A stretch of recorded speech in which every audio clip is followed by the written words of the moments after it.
Episode number 63 of Making the Case. Short term versus long term mating strategies. Let's get it.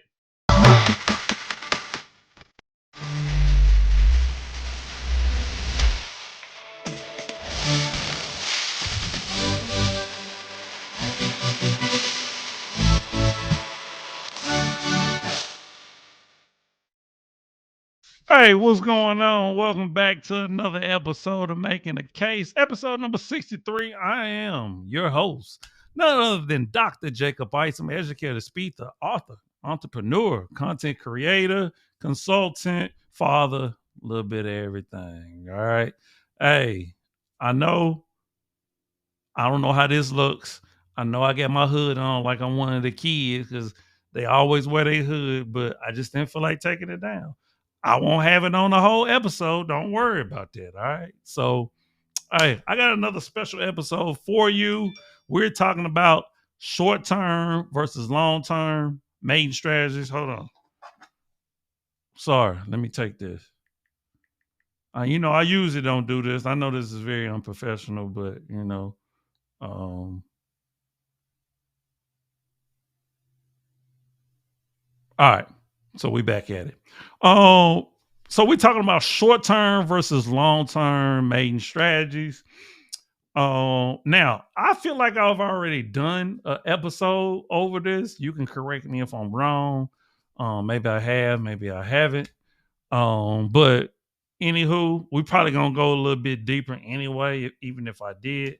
But let me know in the comments if I have. I can't remember. So Oh, excuse me. Before we get into all that, we gotta go over uh two channel norms. One, we attack points, not people, and then two, we don't do all that cussing derogatory stuff because we professional, minus the little phone situation I just did. All right, forgive me. Okay. So let's get into our opening statement. So now I know we're not conscious when we're dating, going into talking to somebody, and we don't think of short term versus long term, but it is going on. Okay, everybody is not looking to be in a long term relationship or get married, um, and some people don't like the dating scene as it is because it is a bunch of short term stuff going on. But whether or not you're conscious of it or not, short term and long term mating strategies are going on. They are in play all the time between men and women. Okay. Most of us are very unaware of it. All right. So, in this episode, what we're going to do is we're going to talk about what is the difference between short term versus long term, as well as break down what some of those strategies are and kind of why we do it in the first place. All right. So, this is going to be a very informative episode, so you definitely want to stay tuned throughout the whole video. You might learn a little bit.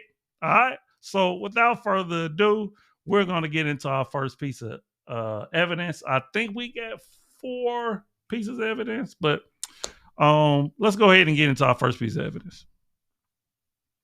All right, so let's go ahead and get into my first piece of evidence. We're talking about short term versus long term mating strategies. I guess we can also interchange that with dating strategies because that's essentially what people are trying to do. Well, some of us, right? I have an article, of course, from one of my favorite platforms, Psychology Today, and the title is Understand Mating Strategies to Enhance Dating Success. Like I said, most of us are trying to date. Some of us, are doing something a little different. It is what it is. Can't stop that. So let's get into it. Let me scroll on down. In my view, one of the most important theories of sex and relationship is the sexual strategies theory, developed by David Buss and David Schmidt in the 90s. SST has a simple premise. Humans have two different styles of mating and have evolved a mating psychology that enables them. And I would say that aligns with, our biology. So, and we're going to read something from Dr. David Buss a little bit later in one of our pieces of evidence as well. The simple idea has a profound impact on how we view the mating behavior of ourselves and others. Understand SST, and you can begin to understand the reason why people struggle to find, attract, and hold on to mates. That's simple, huh? A tale of two strategy. Long-term relationship are a massive part of the human experience. Enduring and committed relationships up in married or cohabitation have provided strong and stable foundation for our offspring for thousands of generations. To support us in forming these relationships, we evolve psychological adaptations that draw our attention to mates who would make good long-term partners, such as those most likely to be faithful, treat us kindly, and invest in us heavily. These adaptations form our long-term mating strategy. And even with that being said, yes, thousands of years ago, hundreds of years ago, long-term mating strategy was for survival, it was for community and things of that nature, and it still is, right? But I think short-term is more familiar to us now because of the options we have, the choices, technology, etc. So it just changes things a lot for us, and we just think that we don't need each other to survive anymore. So that's a huge factor as well. But long term relationships aren't the full story. Humans have, can, and do reproduce via casual short term relationships. This can be risky, but there are some advantages from an evolutionary perspective. Men can gain offspring without having to invest in them, for example. Women, in contrast, can gain high quality genes for their offspring, protection, and temporary access to resources from highly attractive but commitment adverse men. Of course, these benefits are weighed against the risk of being left holding the baby, which explains why men tend to be more interested in short term mating than women. And not to mention the effect that it has on single mothers, single parent relationships, and what effect that has on our society. So short term mating, although it is viable and you see a lot more nowadays, is not the solution. All right. To enable effective short-term mating, we also evolve a short-term mating strategy that's somewhat different for each sex. For men, it draws their attention to cues of sexual access and fertility, while for women, it leads them to prioritize physical attractiveness and immediate access to resources. In both cases, those traits beneficial for ongoing relationships, such as kindness, a desire to have a family, and commitment, are given less emphasis in short-term strategies. Let's see. I don't know if I want to read that. The danger in overgeneralized short-term strategy. An appreciation of sexual strategy theory can help soften attitude towards each sex. Often, online rhetoric sees the actions of a small number of short-term strategies generalized to the entire sex. The idea that men will sleep with anything reflects the fact that men who use a short-term mating strategy lower their overall standards in a partner, caring more about sexual access. Similarly, the idea that women only care about physical attractive chads stems from women following a short-term mating strategy, having an extremely high bar for attractiveness and status that males need to pass. Yes, I think you do see that nowadays, more so women going after attractive men. But at the end of the day, I think they look at men for resources.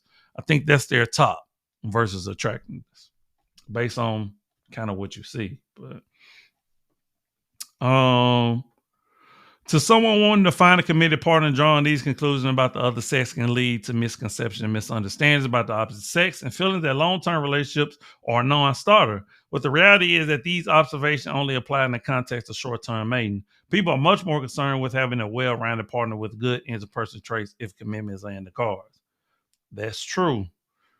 Um, yeah, I don't think. Yeah, I think they made some good points about good term or short term and long term. Uh, yes, we see a more preponderance for short term now, but at the end of the day, if people want kids, marriage, and so forth, long term is always going to be the play. And what you really are seeing that, of course, we've been seeing younger people kind of go for short term as you get older. Long term is more in play because you feel like time is running out, particularly for women. All right. So, especially when it comes to fertility. So, that's our first piece of evidence. We're going to go a little bit deeper in the second and third piece of evidence. So, let's get. All right. So, for our second piece of evidence, we're still talking about dating when it comes to short term versus long term mating strategies. And I have an article from the National Library of Medicine It's titled Dependence as Singles or Signals of Mate Value. Long-term mating strategy predicts displays on online dating profiles for men.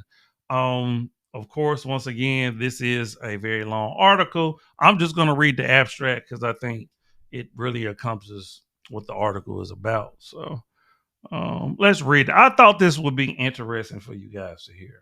So, sexual strategies theory, right, indicates women prefer mates who show the ability and willingness to invest in a long term mate due to asymmetries and obligate parental care of children. So that's the main reason why women like to look for a long-term mate when it comes to either having kids with. And one thing we got to also think about, if a woman already have kids, well, she wants a man that can show that he's a good father. And a lot of times, if he already a father taking care of his kids, that's a good sign. That's the reason why women will ask, well, if you got any kids and are you in your kid's life and things of that nature, they asking that to vet to see if you're a good father.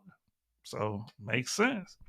Consequently, women's potential mates must show that they can provide investment, especially when women are seeking a long-term mate. Investment may be exhibited through financial and social status and the ability to care for a mate and any resulting offspring. Men who care for children and pets, hereafter dependents, are perceived as high quality mates, given that dependence signal ability to invest. However, no studies have examined how dependents are associated with short term and long term mating strategy. So essentially, if you're taking care of something or somebody, women look at you as a long term play, which I guess I kind of get that, but it doesn't mean that it's going to be necessarily true. But here, online dating profiles were used to test the predictions that an interactive effect between sex and mating strategy would predict displays of dependence, with long-term mating strategy predicting for men but not women.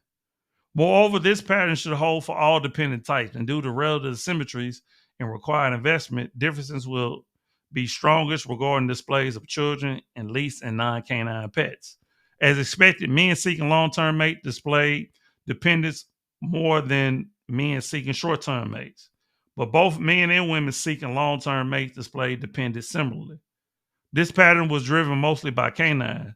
These findings indicate that men adopt a long-term mating strategy display their investment capability more compared to those seeking short-term mates, which may be used to signal their mate value. So there are certain things you want to look for in men and women to show you that there'll be a good long-term play for a relationship, right? And of course, that's just one factor, right?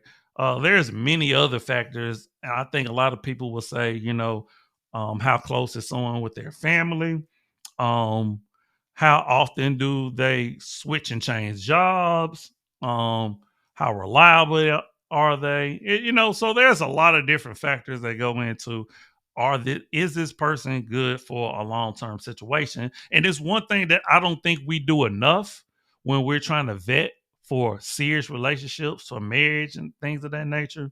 We don't ask those questions, right? We don't look for certain cues and certain signals that would denote whether or not someone is a good long-term play. Because nowadays, a lot of people are out for the short term. So, I mean, it's just something that you got to keep in mind. All right.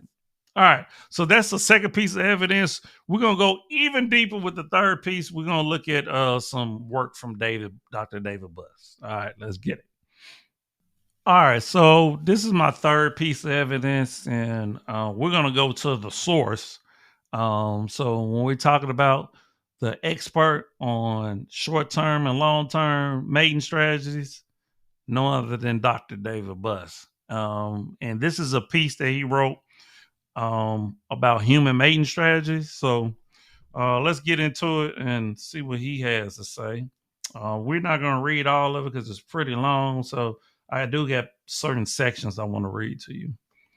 Perhaps no adaptive domain is more central to reproduction than mating. Those in our evolutionary past who failed to mate failed to become ancestors.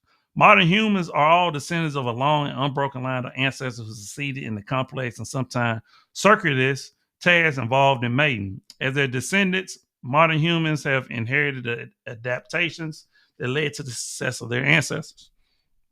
Successful mating requires solutions of a number of formidable adaptive problems. These include selecting a fertile mate, outcompeting intersexual rivals and attracting a mate, feeding off attempts to poach one's mate, preventing the mate from defecting, and engaging in all of the necessarily sexual and social behavior required for successful conception to take place. As a consequence of the number and complexity of mating problem humans have recurrently faced over the long, expansive, and human evolutionary history, it is reasonable to anticipate that humans have evolved a large and complex array of adaptations specifically dedicated to the task of mating. So you see, he outlined all the things that. So, and this what gets me when people don't think they don't have to compete. You absolutely do. Like, not only do you have to compete, now you got to find somebody that you literally want to reproduce with. And two of those things, both of those things, I think we've taken very lightly. So, nowhere do people have an equal desire to mate with all people. Everywhere some people are preferred as mates, others shunned. Desire is essential to all facets of mating. They determine who we are attracted to and who is attracted to us. They influence which attraction tactics will be successful, those that fulfill desire, and which attraction tactics will fail, those that violate desires. Successful mate retention tactics involve continue to provide resources that fulfill the desires of a mate. Failure to fulfill desires cause breakup and divorce. At every step of the mating process, from mate selection to mate expulsion, desires determine the ground rules. Absolutely. If somebody is desirable, they'll throw a lot of standards and rules out the window. Okay. And that desire can come from resources, attractiveness, intentionality, punctuality, consistency, trust. I mean, it's a lot of different factors. But nowadays, what we're looking at is a lot of people are going to be desired based off the money they make, right? And we know that a lot of men are not desirable, and that is creating a problem in the dating pool. And it is what it is. So, which you're creating a top heavy situation where a small amount of men are getting all the women, and a large pool of men are even have to pay for sexual favor or pay for attention, i.e., OnlyFans and things of that nature. That's kind of what we're going through right now. All right. So David Buss called this a long time ago because I don't think this is has been written within the last couple of years. So sexual selection and parental investment. Although Charles Darwin recognized that survival was central to the evolutionary process, many natural phenomena he observed seemed to baffle on the theory of survival selection. He notes phenomena such as the brilliant plumage of peacocks, the flamboyant feathers of cardinals, and enormous antlers of deer. How could these metabolically costly structures possibly have evolved? Many seem like open lures to predators and hence detrimental to survival. Darwin also noticed that males and females of many species appear to be different in size and shape. All right, we're going to skip that. Among humans, males are 12% taller than their females on average. Since both sexes have faced roughly the same survival problems, why were they different in size and morphology? And what could account for variation on degrees of sexual dimorphism across species?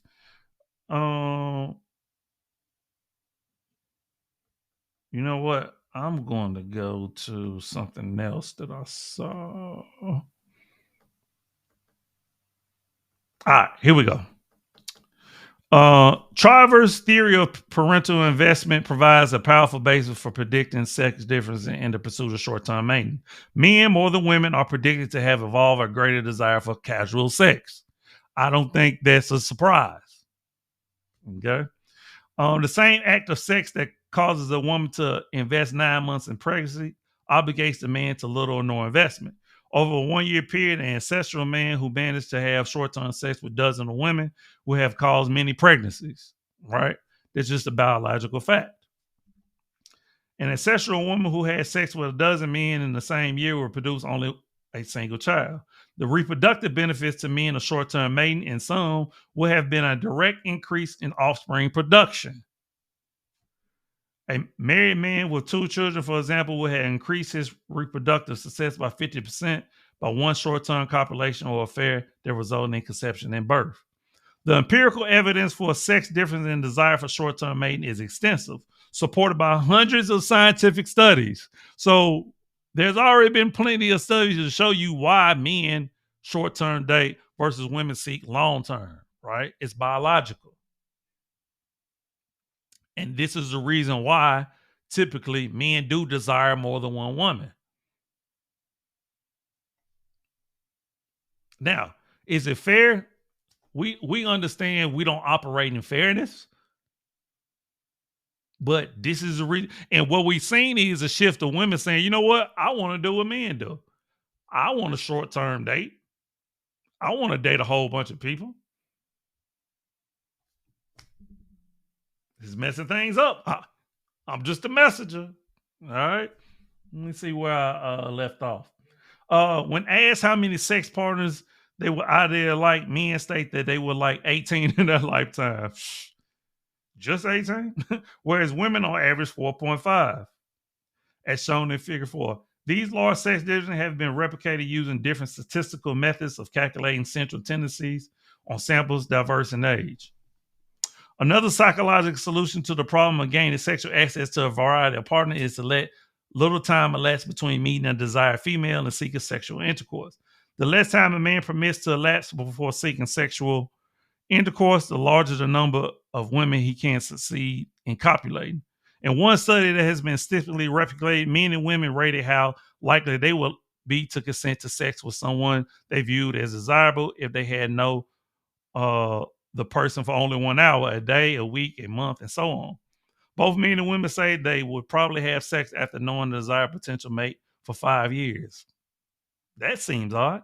An even shorter interval, men exceeded women in the reported likelihood of having sex.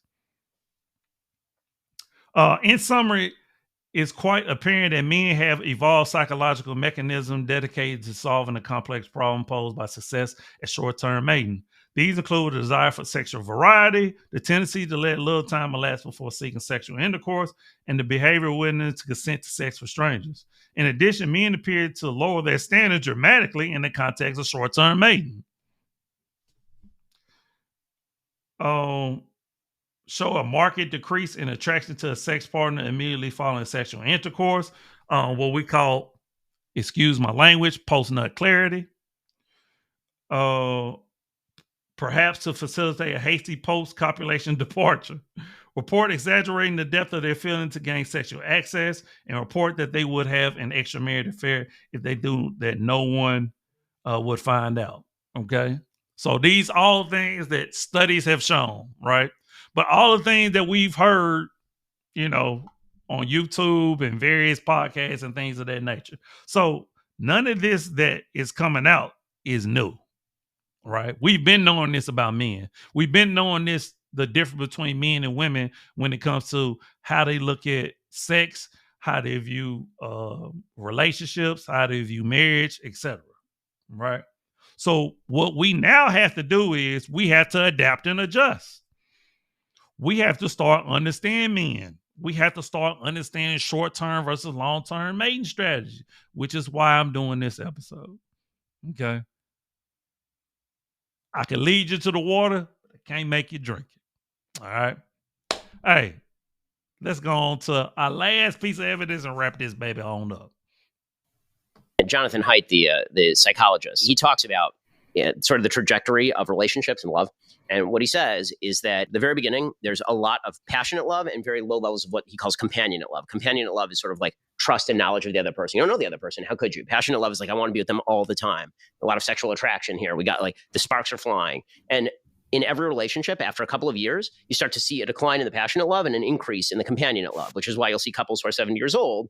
And it's not like they're, going at it 24 hours a day. It's more like they feel like they're integrated with one another. It's almost like one unit. And so when you're dating for marriage, yes, the passionate love will be there, but you're also trying to look beyond what that 2-year passionate love period is going to look like to what is the rest of your life going to look like. And that sets up a whole different expectation of the person you're dating and for yourself. And Jonathan Haidt, the psychologist, he talked. All right. So that was my last piece of evidence, evidence number 4 on short-term and long-term mating. I wanted to play that video because I thought he did give a great breakdown on kind of the difference, in my opinion, between short term and long term. In the short term, like you have a certain type of affection, and we wouldn't call it love, right? It's definitely more affection and lust and infatuation, right?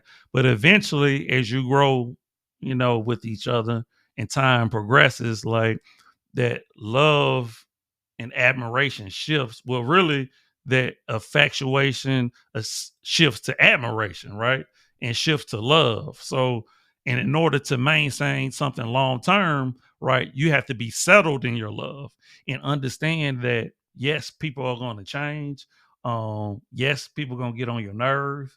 But now it's like, you know what? I sat down in this already. You know what I mean? Like, we're gonna go up and down, but my love is there for you. Unconditional love, you can call it, right? At least we hope so. So I thought that was a great breakdown. Talking about, well, he called it love, um, companion love, but I mean, I wouldn't necessarily disagree with it. It's just that, short term, I wouldn't call it love. I would call it like infatuation, things of that nature.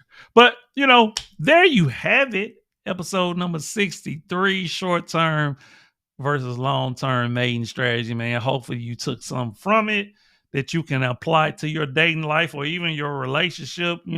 Think about it from a different angle. Um, I feel like I haven't said this in a long time. Hey, I appreciate you rocking with me. We've been growing. Let's continue to grow. You already know my links are in the description. Um, if you are looking for books, merch, if you're looking for a one-on-one for consulting, definitely hit me up on my contact page.